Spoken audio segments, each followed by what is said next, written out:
Ruas Jalan HR Rasuna Said, Kuningan, Setiabudi, Jakarta Selatan macet panjang Kamis siang akibat massa yang menutup ruas jalan dari arah Mampang menuju Menteng. Tak sampai di situ, ratusan peserta aksi yang menuntut mandatori vaksin atau kewajiban vaksin dihapus juga memaksa memasuki halaman gedung Kementerian Kesehatan dengan memanjat pagar. Koordinator aksi massa mengaku kecewa lantaran tak diterima untuk berdiskusi dengan Kementerian Kesehatan. Kami juga menuntut aksi ini untuk stop mandatori ya, stop pemakaian vaksin. Karena bagi kami pemakaian vaksin itu sudah melanggar hak asasi manusia dan juga sudah melanggar undang-undang.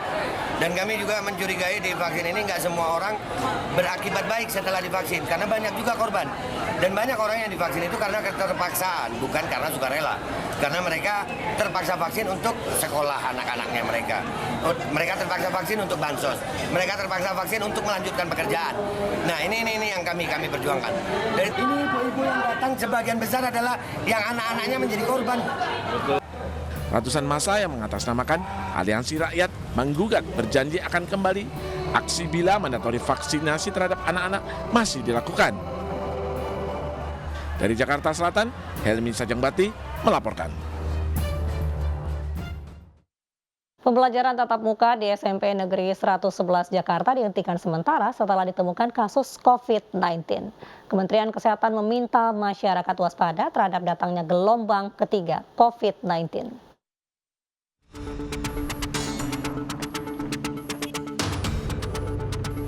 SMP Negeri 111 Jakarta merupakan satu dari sejumlah sekolah di wilayah Jakarta yang ditutup dan dialihkan dari PTM 100% menjadi pembelajaran jarak jauh secara online.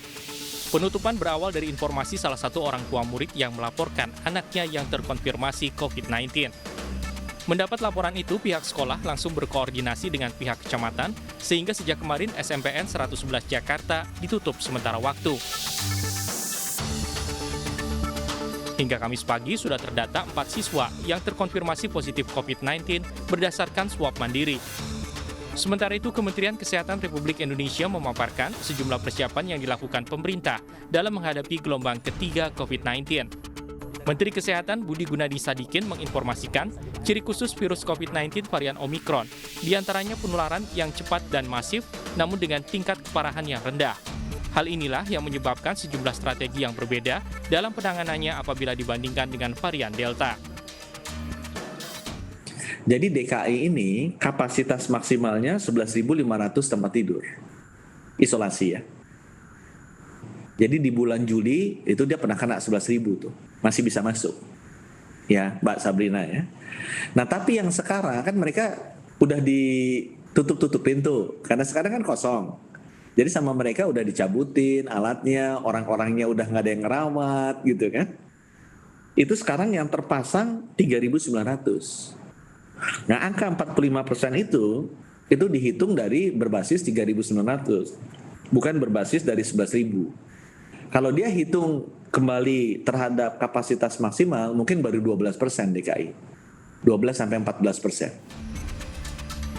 Pihak Rumah Sakit Polri menyatakan bahwa pihaknya siap untuk menampung pasien COVID-19 jika terjadi lonjakan gelombang ketiga. Rumah Sakit Polri akan menambah tempat tidur secara bertahap dengan menyediakan sebanyak 114 tempat tidur di ruang isolasi dan 15 tempat tidur di ICU dengan mengerahkan sebanyak 1.700 tenaga kesehatan dan 250 untuk menangani pasien COVID-19. Bentuk antisipasi lainnya dengan menyediakan sentra vaksin booster bagi masyarakat umum sebagai bentuk proteksi diri dari berbagai varian COVID-19. Dari Jakarta, Tim Liputan iNews melaporkan.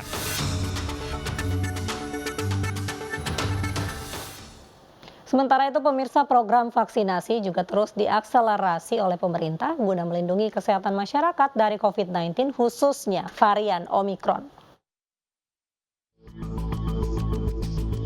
Pemerintah terus memperhatikan dan mendorong vaksinasi di provinsi yang capaiannya masih di bawah target 70%.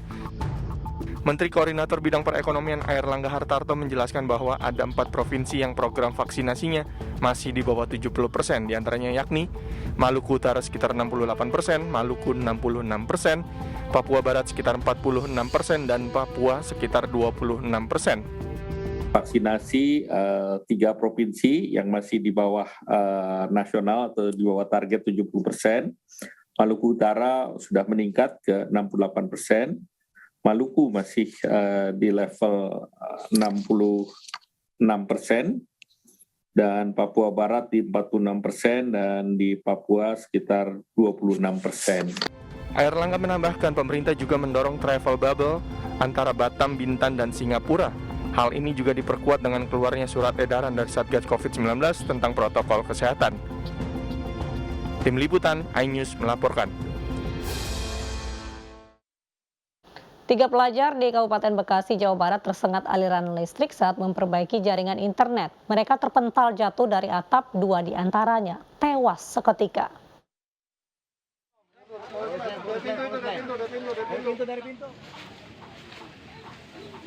Warga Kampung Pangkalan, Kabupaten Bekasi digemparkan dengan tewasnya 2 orang pelajar akibat tersengat listrik. Peristiwa berawal saat korban menurunkan tiang jaringan Wi-Fi sebelum akhirnya terpental dan menempel di rangkaian kabel sentral listrik. 2 orang pelajar tewas seketika, sementara 1 pelajar lain kritis dan langsung dievakuasi ke RSUD Cibitung, Kabupaten Bekasi. Ketiga korban ini akan memperbaiki antena Wi-Fi, sehingga satu laki-laki yang naik ke atas manjat tiang untuk memperbaiki karena tersangkut di atas kabelnya tersangkut. Ketika laki-laki di atas ujung tiang antena ini, tiba-tiba besinya ini tiangnya jatuh. Begitu jatuh kena dengan kabel tegangan tinggi. Kasus ini ditangani Polres Bekasi, sementara korban selamat masih dirawat intensif di RSUD Cibitung, Kabupaten Bekasi.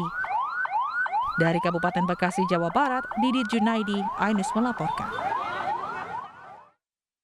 Timnas Indonesia menang telak 4-1 dalam laga uji coba kontra Timor Leste di Stadion Kapten Iwayan Dipta, Gianyar, Bali. Sempat tertinggal lebih dulu, skuad Sinteyong sukses membalikan keadaan.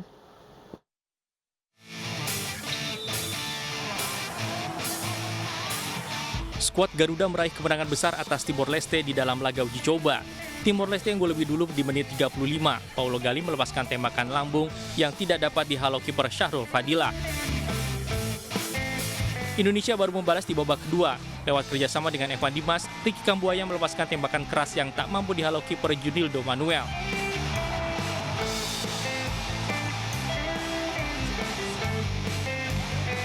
Keunggulan Indonesia bertambah di menit 63 lewat penalti Pratama Arhan. Penalti didapat usai Gumario Augusto melakukan handball di kotak penalti. Menit 77 lemparan ke dalam Pratama Arhan langsung masuk ke kotak penalti Timor Leste. Mendoza da Silva salah antisipasi bola hingga masuk ke gawang sendiri.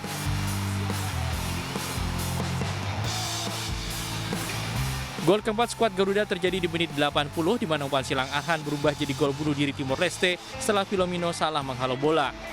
Skor 4-1 bertahan hingga akhir laga dan Indonesia akan hadapi Timor Leste kembali pada 30 Januari nanti.